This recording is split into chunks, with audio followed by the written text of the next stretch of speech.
Welcome to another episode of the DNA of Things. I'm your host, Dr. Jeremy Koenig. And today we're diving into the fascinating world of DNA and its transformative potential. If you've been listening to us for the last month or so, you're probably realizing the mission here is to connect you to thought leaders, researchers, and innovators who are pushing the boundaries of what's possible in health and human performance, all starting with our DNA. Now, each episode, we'll discuss or have been discussing groundbreaking research, emerging technologies, and the practical applications that are shaping and reshaping the future of medicine. Whether you're a seasoned expert or simply curious about the impact of genomics on our lives, this podcast is your gateway to understanding how DNA insights can unlock human potential and enhance health. Now, join us as we embark upon this journey to end suffering, optimize health, and realize the full potential of all life. Today, specifically, I'm thrilled to welcome Dr. Parick, CEO and co-founder of Sano Genetics, a leading company at the intersection of genetic research and precision medicine. Dr. Short has an impressive background in genomics research as well. You'll see that we'll be discussing the exciting projects and innovation that his team is currently working on to unlock human potential. All right, let's dive in. So welcome, Dr. Parick Short. Thank you so much for joining. Yeah, it's my pleasure to be here. Looking forward to the discussion. Yeah, so, a little bit about you. You have an impressive background in terms of, let's say genomics research and, focus on large-scale genomic projects, let's say. And I know we'll delve into a little bit of the details around rare disease and rare disorders. But, before we do that, let's talk a little bit about, the man behind the vision. And I'd love to hear more about the genesis of Sano Genetics. So how do we go from, there's Parick Short, the boy, to, the man leading the initiative at Sano Genetics? Yeah, no, happy to. If I go way back, I was always interested in math and biology, and that got me interested in my university days at genome sequencing. I actually had a physics professor who told me that if I liked math and I liked biology, I should check out this thing called genome sequencing, because from what he could tell, it was really taking off. And that was right around the time that if you everybody who is listening to your podcast could see or Google those nice graphs of the cost of genome sequencing, where it drops like a rock faster than Moore's law and on computers. And it was right around that time where the revolution was really starting to take off and the price of genome sequencing was dropping dramatically. The speed was dropping dramatically. So I kind of got interested in it serendipitously because I heard that they were looking for mathematicians and people that were interested in this kind of thing. But part of the backdrop as well was we've always had a rare kidney disease in my family. Many of my family members on my dad's side have had kidney transplants. And so and we didn't know the cause actually. So this idea of genetic diagnosis and a diagnostic odyssey and the journey that rare disease families go through was something that was very familiar to me from having these conversations around the dinner table, literally, of who's getting involved in this kidney transplant process. And so fast forward, I guess, a few years later, I did my PhD at the University of Cambridge, and I was focused on, as you mentioned, large scale studies looking at exome sequencing and whole genome sequencing in rare disease for the purpose of diagnosing undiagnosed neurodevelopmental disorders primarily. So these are kids who typically have, major challenges from birth onwards or starting at a couple of years old. And there's been some amazing projects in the UK. The Deciphering Developmental Disorders Project and 100,000 Genomes are the ones I worked most on that looked at these kind of technologies for doing rare disease diagnosis. And as I was finishing my PhD, I was working with my two co-founders now, Will and Charlotte, and we came together around this idea that what we'd seen in our research careers was that it was still really challenging and time-consuming to run these kind of large-scale genetic testing studies. Only the most well-resourced pharma and biotech companies or academic universities could set these things up, and it would take years and millions of dollars. And a lot of that was for relatively mundane logistical reasons. Everybody has to reinvent the wheel around sample collection, analysis pipelines. You need a website for the program. You need a way for participants to consent and get results back. And then I also had the experience, obviously, as a participant in many genetic studies based on this, this family kidney disease that I discussed before. So putting these two together, we really saw an opportunity to make, on the participant side, it a lot easier to take part in genetic studies, whether those are early research studies that are just trying to understand what are the genetic links between the genetic drivers behind a particular disease, or things that are much further along in clinical trials and actually using the genetics to determine whether somebody might be eligible for a potential transformative new therapy. So what we've built is basically a platform for running these kinds of large scale genetic studies, and allows the scientists to focus on the science, and then we bring the infrastructure to run these kind of studies relatively quickly and easily. Got it. So there's an emotive piece here, right? So it's you've seen family members, suffer for as long as you know, and you mentioned this notion of like a diagnostic odyssey. And given that you're so close to the let's call the population level genomics studies, maybe if we could talk a little bit about. Well, I mean, I remember when the human genome sequence was complete, or the announcement of it was the 2001. I want to say. That's right. Yeah. Yeah, and there was all kinds of promise around it. I think it was Bill Clinton back in the day. It's like this is our shared heritage and precision medicine, and all of these things were supposed to come from this $3 billion project. I think it was. And by the way, it's not to say that things haven't come from it. It's like, yeah, that first those first, call it, draft copies of the genome cost $3 billion. Well, now I think you can get your whole genome sequencing for around 300, which is, well, the technology advancements, and I suppose the fact that this becomes more accessible to people is far and away, I think, one of the huge advantages that comes from such a project. But for people who don't necessarily understand the details of genomics, maybe we could talk a little bit about just the nature of genetic disease and rare genetic disease in particular. And so what I guess what I'm referring to is multiple markers can inform the same disease, which may manifest, in a variety of different ways phenotypically. So maybe we can talk a little bit about, like, what is the gap in terms of, where we were, and insofar as where we want to go. Because I'm on a precipice saying we want to develop therapeutics, and I think what you're doing at Sano's, by combining the genetics information with obviously the health records, health history, et cetera. I think what you're doing is you're zeroing in on the coordinates of the potential underlying cause of the pathology. And so I guess the question is how far are we away from having that kind of resolution for, say, well, let's say kidney disease? Yeah, Mhm. the way that I like to think about this, and one of the reasons I like genetics and genomics, is the space where you can have an impact is so enormous. The way I like to try to cut down the problem, I guess, is think about three segments of how a new precision medicine gets to patients. The first one, and hopefully they all start with D. So the first one is about discovery.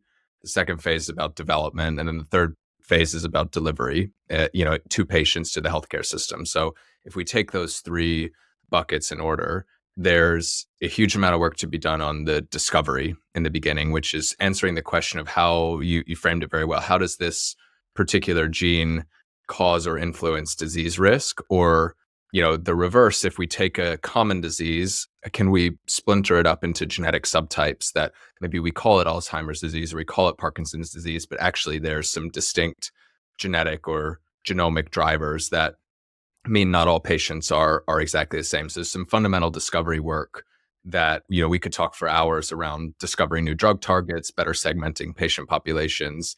In rare disease, I'm really interested in what you'd call a natural history study, which is just understanding how do patients with this rare disease, what is their life like? How do they develop?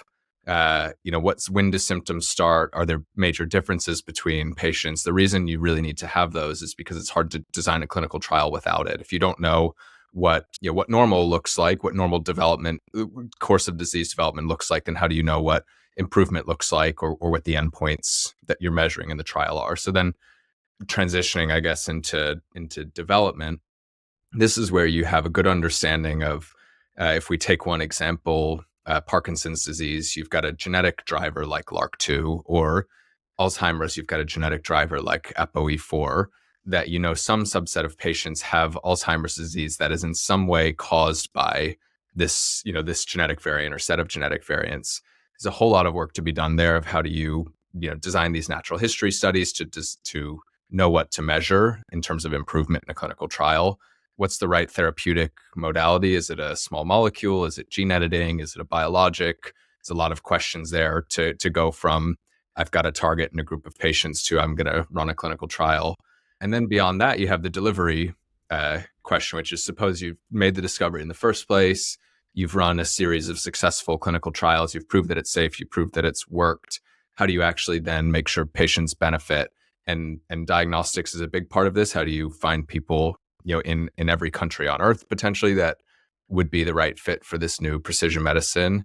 And there's all sorts of other questions there around how much does it cost, who pays for it. One of the Right. unique challenges with genetics and whole genome sequencing is it can have an impact in almost every area of medicine, but most healthcare systems have budgets that are structured more around individual therapy areas. So if you think about something like newborn screening or whole genome sequencing that could predict cardiovascular disease risk, or some completely unrelated risk in some other area of medicine, then who pays for that? And there's some re-architecting of the incentives around different health systems, I think, that are needed as well. Right. So those are the three big areas that I think about. And you could obviously go mile deep in each of them, Mhm. which is what's so interesting about this field. Right. Yeah. And it seems that, you touched on this at the beginning. In terms of the economics, the way we're going about it now seems like it could be very wasteful. And so I'm interested to understand more, like what is Sanos's unique approach. First of all, tell me about the name, and then if you could tell me, yeah, the unique approach where there are so many players in the genetic research field. Um, you know, how are you guys standing out in insofar as this race to discovery? Yeah, the name comes from so the root word means healthy or whole in different Romance languages. So Spanish speakers or Latin students that listen to your podcast or other Romance languages will recognize the root. So it's a nod to the fact that what we're trying to do is ultimately improve health and not get it's the science is here ultimately to improve health, right? And that's why we do genetics. And for me, it's both how do we treat patients more effectively that have disease, but also probably more importantly, how do we prevent it from happening in the first place? And I think we have that opportunity this decade with so many diseases that plague us, like Alzheimer's and Parkinson's and ALS, a rarer disease, but these conditions that could be predicted earlier with genetics. But to your point, is challenging to pay for, and the benefits are still uncertain in some of these cases. So where we've focused right now is there's probably two places that we see the most impact of what we're doing. The first is in this discovery phase, which is how do we work with universities, biotechs, pharma companies who are running large scale research projects to try to understand how do we better segment and treat patient populations. And you need large genetic data sets and other kinds of data to just understand what is it that makes a group of responders to a therapy different from those who don't respond, or what is it that differentiates people who develop really early and fast progressing symptoms of a disease from those who may live happily or fine with symptoms for a long time without progressing with major issues. So answering some of those questions. And then that is typically paid for out of a research budget, right? There's someone who's trying to answer a pretty fundamental question and they need to generate data to do it.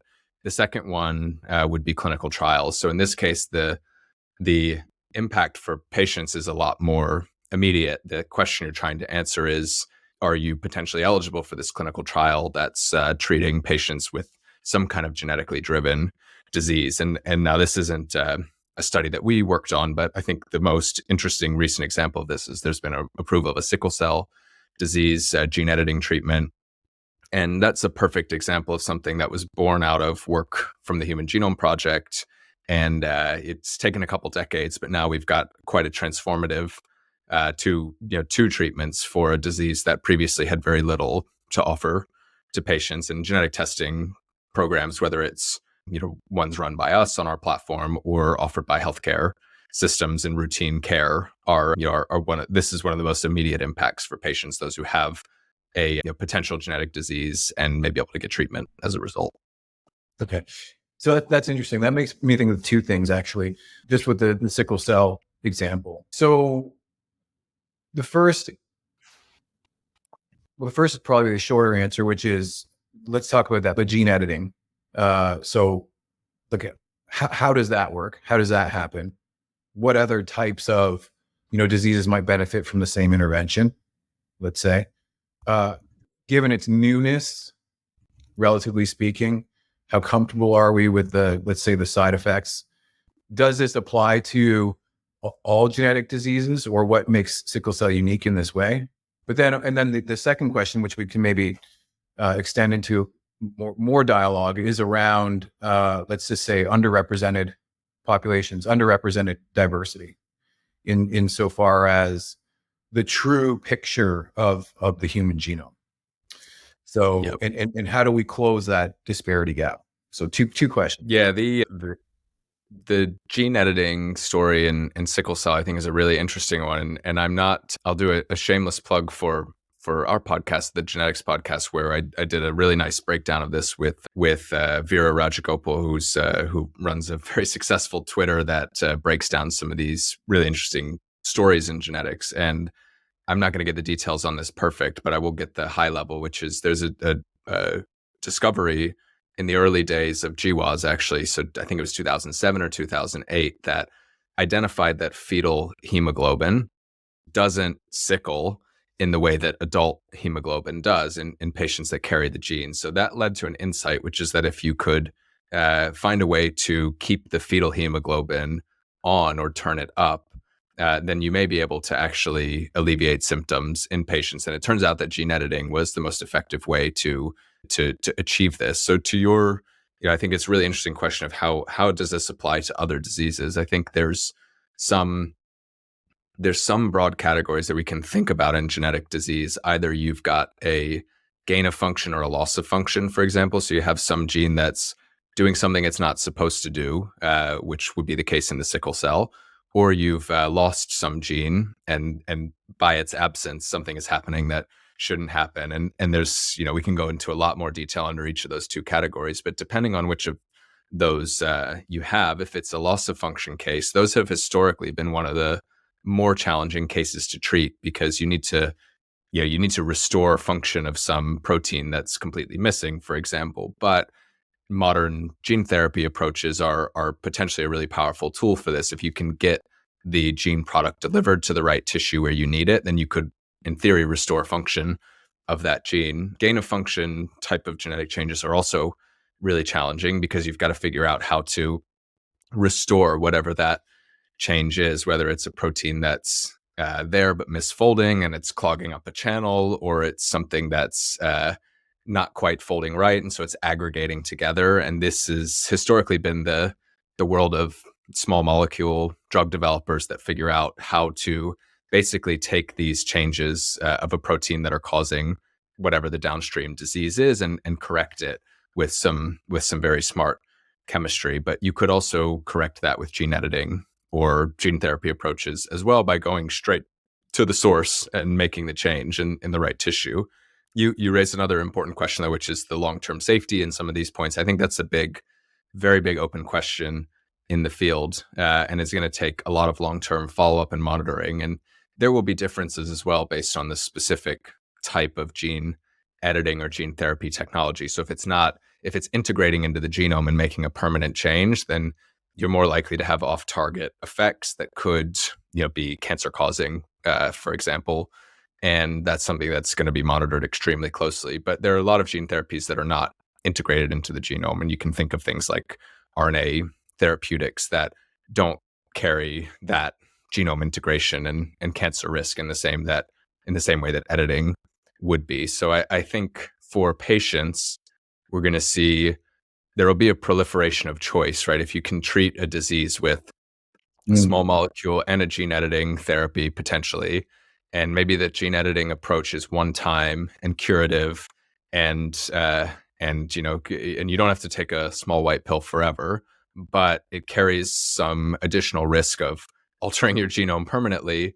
This has been a discussion that's been going in theory for a while, but is coming into practice now as some companies start to develop essentially one-time cure gene edits for common diseases where there might already be existing small molecules or biologic therapies where we understand the safety profile a little bit more. So that's going to be something that is going to be worked out over the next couple of decades. It may take a really long time to see what the impact of some of these changes are.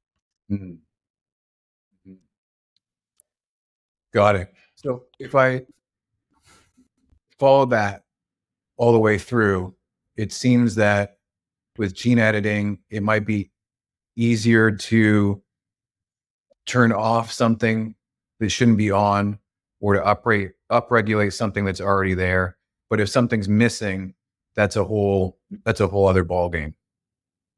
Well, if something's missing, you can. So I think maybe an example of this would be therapies for Duchenne muscular dystrophy. Right. Essentially, Exactly. create a miniature version of the functional gene and then deliver that into the patient. And so, yeah, Mhm. it's. I mean, one of the things I'm going to kind of duck out of this question in saying that the level of complexity and the number of different approaches in this field are so amazing. You've got companies that are doing mRNA based therapies to knock genes down to to more appropriate levels if they're up. You've got companies that are doing gene replacement. You've got editing to go in and change the DNA. So it's it's an amazing time to be alive, frankly, from a genetics and precision medicine perspective, because there's such a proliferation of incredible technologies that just allow us to do things that weren't weren't so easy before. And I don't want to give the impression that it's solved, because there are still some enormous challenges around how do you actually deliver these to the right tissue in the first place. We can get them to the liver, but it's relatively hard to get them to many other tissues in the body where small molecules, we've got a little bit of a better understanding of how to target those to the right place. And then there's, these safety issues that you mentioned as well, which shouldn't be underestimated, especially if you're editing the genome. Yeah. Well, spoiler alert, I saved some time at the end to talk a little bit about, the role of AI in genetics and the development of therapeutics, and probably in the role of, deliveries as well. You can even imagine a scenario if you got like, in vitro generative AI as a future. But let's not jump to that. One of the other things that came off of the question, the sickle cell question, was, on more complex genetic disorders, genetic disease, for example, the value of a diverse let's just call it complete metagenome. So the problem of today is, as we know, most genomes in the public domain that are used as, reference for studies are developed predominantly from Northern Europeans, which is, just a snapshot of the genetic diversity. And so that has obviously a number of, limitations, and limitations around the downstream efficacy of a drug. For example, if it's developed for 10% of the population but delivered for 100%, that, we know that doesn't turn out so well. So how do you see, with the advent of genomics, even some of the stuff that you're probably doing now in terms of, sequencing the underrepresented populations? Because I know that is some of the work that you're doing as well, is looking at these diverse groups and assisting the underserved. So how is that going to change our appreciation, let's just say, of, how to approach developing therapeutics on the true background of the human genetic diversity spectrum? Yeah, it's such a critical piece because you made the point earlier that if you don't have representative populations in genetic studies, then you run the risk of developing therapies that work for some people but not for others. So it's critically important. You also miss opportunities to make discoveries. So many incredibly important discoveries were made in non-European populations where something was observed that it would have taken enormous sample sizes in European populations, because the variant of interest was just at a higher frequency in this other population, or there was some difference in environment or historics, of the country where there may have been a founder effect or something else that means we're just missing a whole piece of the puzzle if we don't have diverse and representative studies. So it's hard to overstate how critically important it is. There has been some great progress made in the last couple of years. The several of the major population genomics programs like All of Us in the United States, Right. Our Future Health in the UK have made concerted efforts at having representative populations enrolled, where some of the historical biobanks did not have this as a priority, or tried and weren't able to succeed. And so I think that will help. The other major theme has been the rise of at scale biobanks outside of Northern Europe and the US that you mentioned. So there have been some amazing work in the past couple of years from biobanks in China, biobanks in Mexico, biobanks in South Asia. So and these are turning up discoveries that would not have been made or possible in some of these others. And I think the way that I think about this is there's two key pieces here. There's a technological element, which is how do we make genetic testing more accessible for anyone who wants to do it. And that is a lot of what we do there is make it easy to do at home, make it easy to do completely online. You don't have to go to a hospital to give blood to do something. All of our tests, the default option is that it's done with an at-home non-invasive saliva test. So that means you get diversity from people who who aren't able to take time off work to go participate in a research study, for example. And so you've got socioeconomic diversity to think about, geographic diversity. So the technology is one piece, but then I think the other piece is trust. And it's not enough to just say we've made it easy to take part, so now we assume everybody will take part, because there's historical trust issues in a lot of communities or parts of the world. That one of the things that's really important when starting any new research project is to actually engage really significantly with the communities that you hope will benefit from it, and make it a true co-production, rather than saying, good news, we've brought free sequencing to X community, but actually X community has decided that's has had no part in that, and it's not even what they want, and they don't know Right. you. So it's much more important to actually build this with the people that you're trying to help and bring into the conversation, rather than just build it and hope you've gotten it right. Yeah. And so what does that look like from, let's just say, you mentioned there are partners that you have, whether they be academic, whether they be in industry.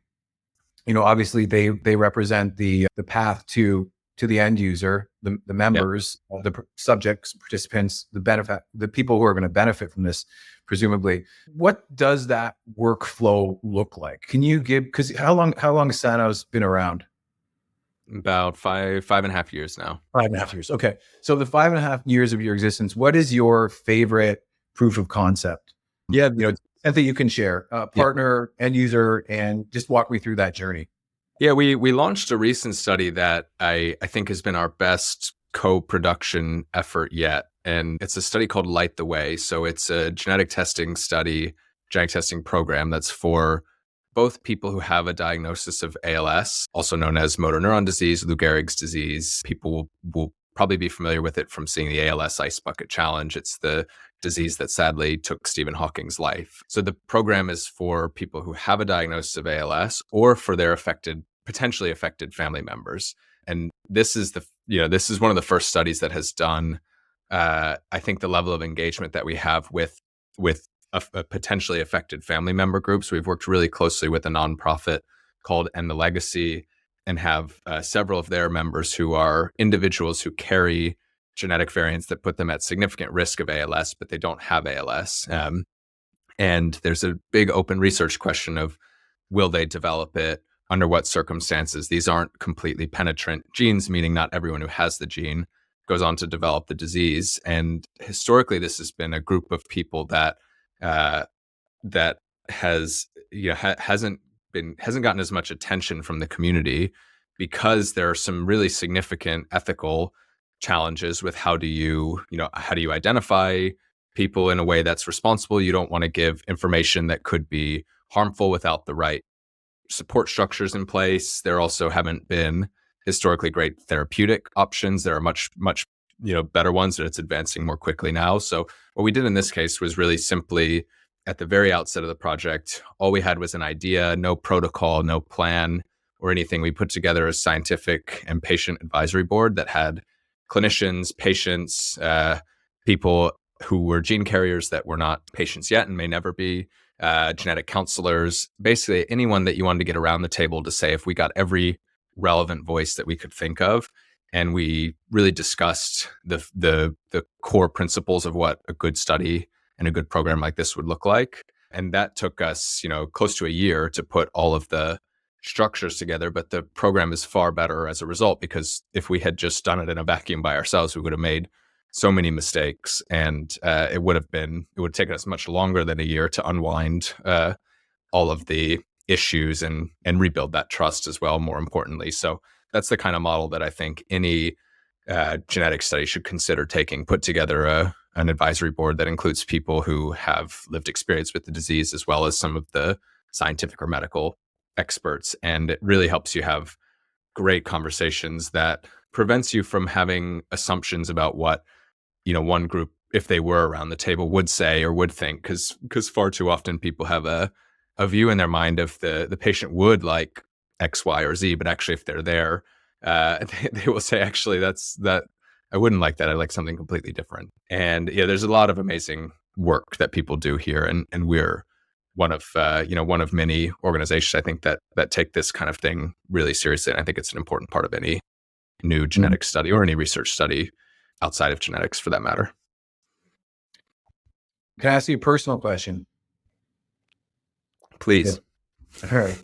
I'll preface it with some background. So I took an interest in genomics genetics because my mom was diagnosed with multiple sclerosis, which, and she told me, don't worry, I don't think it's genetic, which is kind of like, first of all, I was 14, 15. I'm like, what does Yeah. that mean? What are genetics? And then there's like, genuine fear that, say selfishly, I might get sick. But then also it's like, hey, I don't want my mom to die.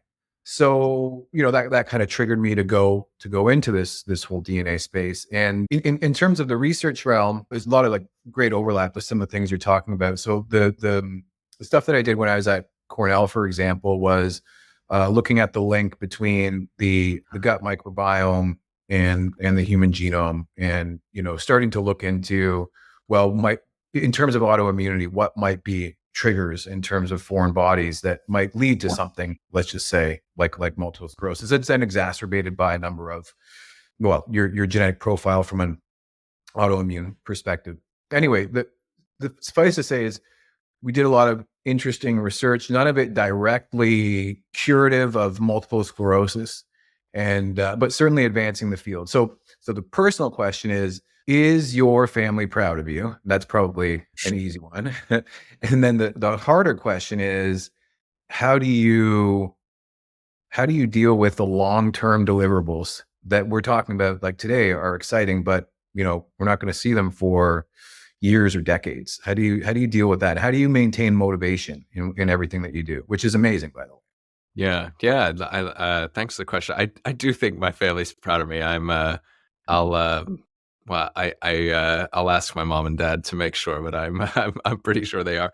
Yeah. The long term point is a really good one. And I mean, you're familiar with this marshmallow test, right? Do you know about Mhm. this psychology study?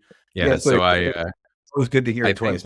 We'll I've explain it. never, for those who aren't familiar, the marshmallow test is this experiment where they ask kids to, I think I'll get the details wrong, but basically they can either have the marshmallow now and they can eat it immediately, or if they wait 10 minutes, then they get two marshmallows. And it's supposed to test, how much kids are willing to delay gratification and not take the bird in the hand and do something bigger later on. I've heard some interesting additional takes on this, which is maybe it's actually just a proxy for for test passing and kids who want to please their parents or please the test administrators. We don't have to go in. Somebody else could figure out Mhm. if that's the case or not. But anyways, I think this idea of delayed gratification is a really important one, because in any industry, if you're too focused on the short term, then you're going to miss big opportunities that may take 3 4 5 years longer. But if you think ahead and you try to get ahead of the curve, then you can have a much bigger impact. And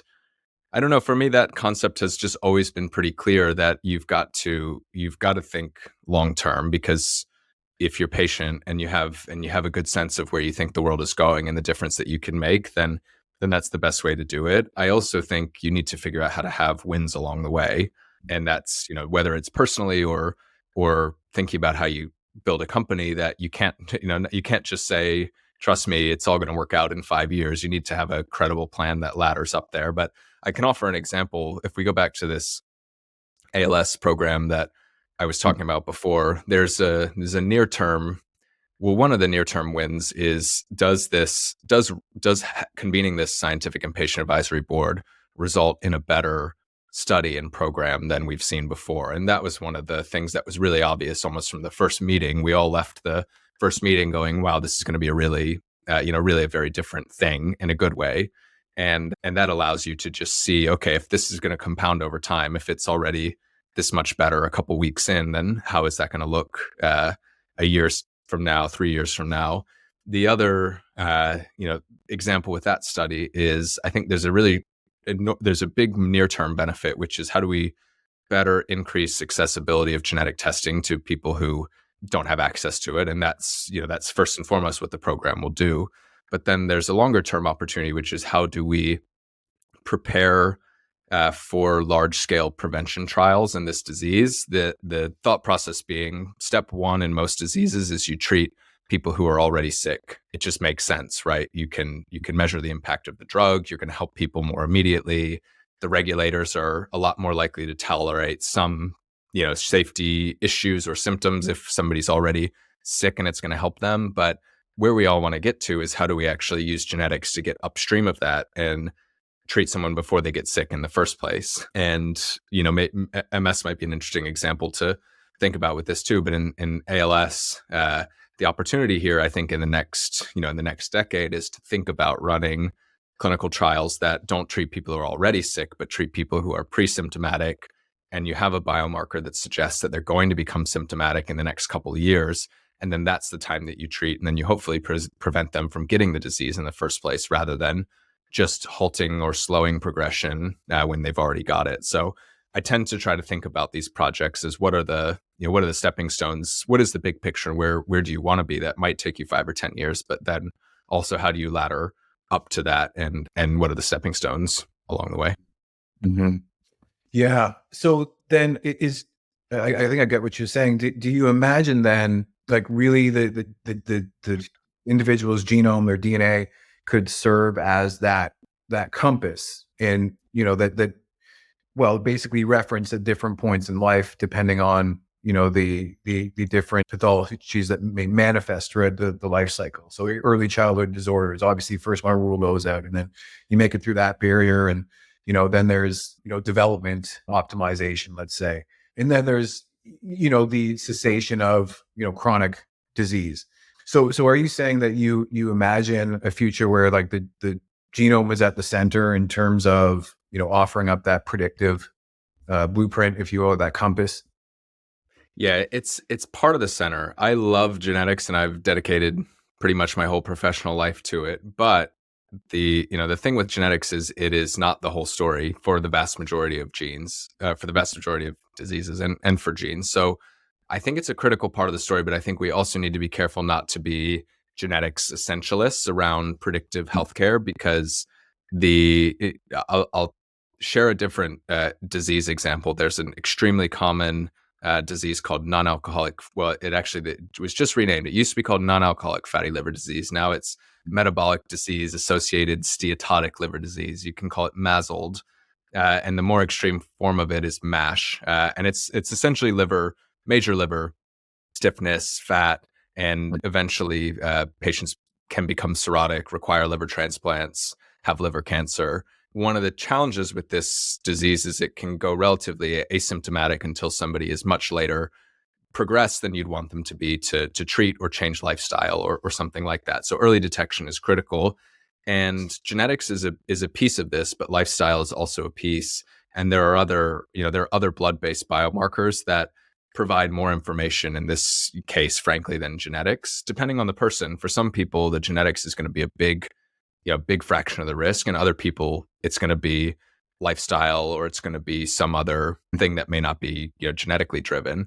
And so painting a complete picture that includes genetics, proteomics, transcriptomics, metabolomics, and other non-omics things like lifestyle, I think is that's going to be the compass for me. And you can even think about other things like wearable devices. In a disease like Parkinson's disease, you can pick up subtle movement changes from an Apple Watch or other wearable device far earlier than you might be able to pick up in clinical care. So I think that compass is multimodal, but I think genetics is at the core of it for many diseases, and it's really going to depend on the disease whether it's the primary driver or whether it's something that is a piece of the puzzle but not the whole thing. Got it. Well, let's see. That's interesting. That actually is consistent with one of the things one of my previous guests, Dr. Nathan Price of Thorne. He's the chief innovation officer at Thorne Nutraceuticals, and one of the things that he's been working on is this notion of a digital twin, right? So your genomics plus your wearable data plus your omics, right? Your metabolomics, your bloods, your microbiomics, all of that. And of course, everybody is going to present uniquely and at different parts or different points, impart some kind of indication of your risk, say, for developing Alzheimer's disease, or cardiovascular disease, or pick any of the rare genetic disorders. But the point is, you combine this set of data with what becomes a personalized, like, Bayesian predictive algorithm that can point to your highest risk factors, and so then you get this personalized plan. So for example, like, having a lower cholesterol diet might not be the thing that you need, as an example, or your body weight might not be the thing to be focused on initially. It might be some kind of like social intervention that we need first to deal with, mindset or depression, for example, which of course all these things are linked, but you can start to look at these different biomarkers as predictive in terms of, well, I'm going to get this one is the biggest lever in terms of reducing my risk. So, but there's a couple of things. Well, there's one thing I think that a lot of people become apprehensive about on such a predictive model. And, I hear this a lot about people in terms of wanting to know their DNA or not. And so this is different now. Obviously, we're talking about large scale genetic studies to get to the root cause and then developing cures. But we kind of jumped into a future where we have cures and everybody could know their risks. What do you make of current public perception, which is, let's just say from my perspective, it's like it's shifting more to, like, say, 70% of people want to know, but still 30% are like, no, I don't want to know. To what extent do you believe that to be kind of, well, maybe suspicion, skepticism, I would say valid concern about privacy, and how their data might be misused, and then there's a portion of it that's just, hey, I just don't want to know because I might not be able to do anything about it. I mean, I don't expect you to have the roll up answer to pull, say, the 30% more to the 70. Maybe those people who don't want to know are completely justified. But what might you say to somebody who doesn't want to know, say, for the privacy reasons, but then also just for the general apprehension around it? Yeah, I think you're right. It's definitely some combination of all those things. From the privacy side and the apprehension, I also think it's really different depending on what country people live in. In the US, there's a much bigger insurance challenge to think about. Is a result of a genetic test going to put me in a Right. situation where I may be denied coverage or care in the future? Unless it's a Huntington's disease gene, you don't have that problem in the UK for the most part. There's Mhm. there's differences, and one of the things that I think is going to be important over the coming decade is thinking about that insurance legislation, because I think that's a big piece of the puzzle, whether it's real and going to happen to someone or whether it's a fear that it may happen. Both of those can prevent people from taking part in legitimate research or getting a test. But there's also, I believe very much in the power of choice for patients, for participants, for consumers. And I think the job of us as researchers is to present the facts and present what the risks of and potential risks of taking part in a study are, and also what the potential benefits are. And a big part of our job is to try to maximize those benefits. I think too many research studies basically say you're not going to get any of your data back. We're not going to tell you the results.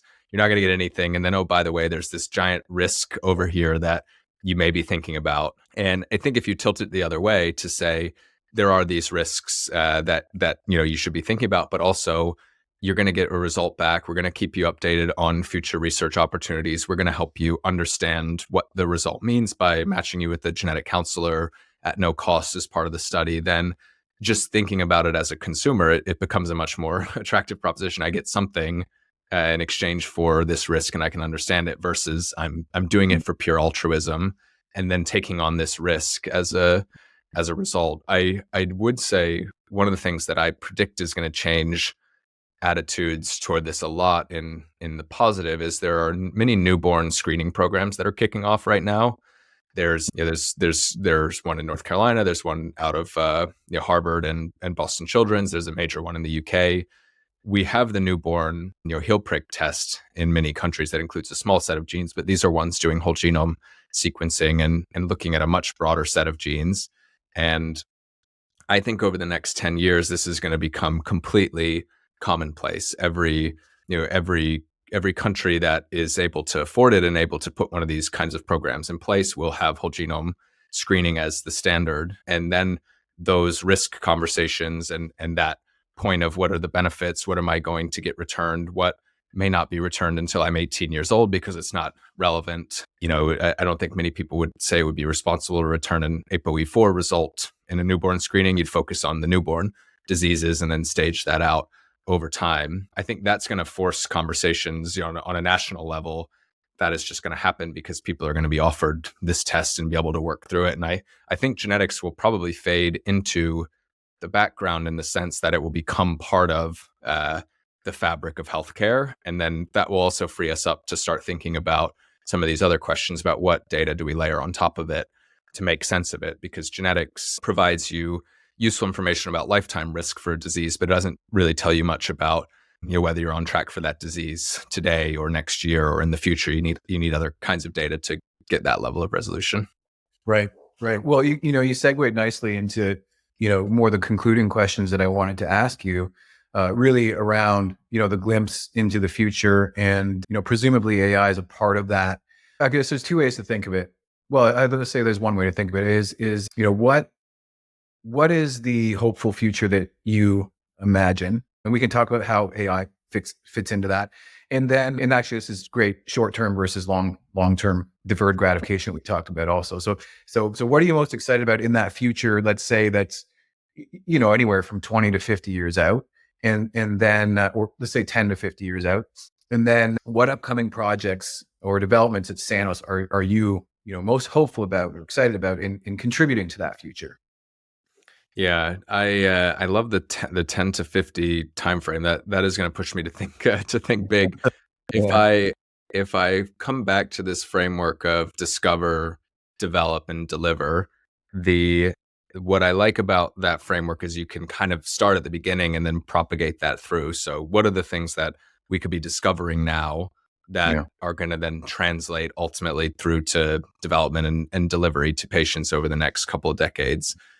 To me, there's two aspects of it that I'm most excited about. One is these transformative therapies, technologies that we talked about for treating rare and ultra rare diseases, gene editing, mRNA therapeutics, these sorts of things that allow you to really go at the root cause and cure or dramatically improve prognosis in diseases that have had no options previously. So I think if we push that to its logical extreme, if we're able to solve problems around how do we deliver these things effectively, how do we make them safe, then I think there's potential we could treat the vast majority of all extreme genetic diseases that plague 1 in 20 to 1 in 13 of us today, which is an amazing thing. And these are diseases that devastate families, right, and currently have no hope. So I think that's one thread where we're going to see that continue to pull. I think the other thread is on the complete other end of the spectrum about using AI and data sets that include genetics and other types of data sets to more effectively predict and prevent disease, because that is that to me is the holy grail of genetics and how we think about healthcare more generally, is if we can understand how on an individual level do we integrate all of the data points that we can and the risks that what somebody is doing to put their health at risk for one of these 7,000 diseases, then we can work backwards from there to say, how do we prevent it or stop it in the first place? And some of this is going to be pharmacological, but it's also going to be behavior changes. And I won't pretend to know enough today about how to actually affect those changes on a population scale, but being able to figure out how to better predict and prevent diseases, I think, is the other maybe macro trend to think about.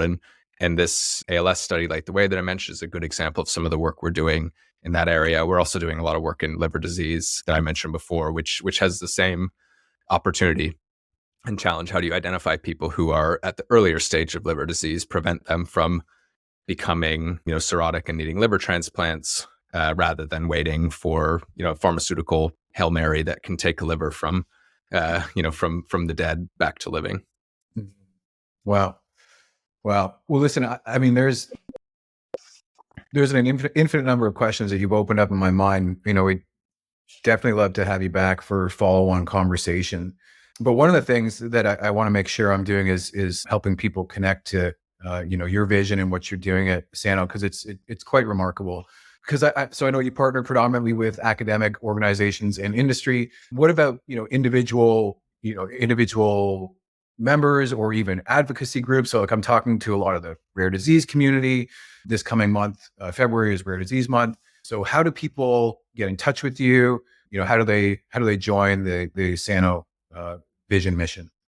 Yeah, great. They can visit our website. So we're sanogenetics.com.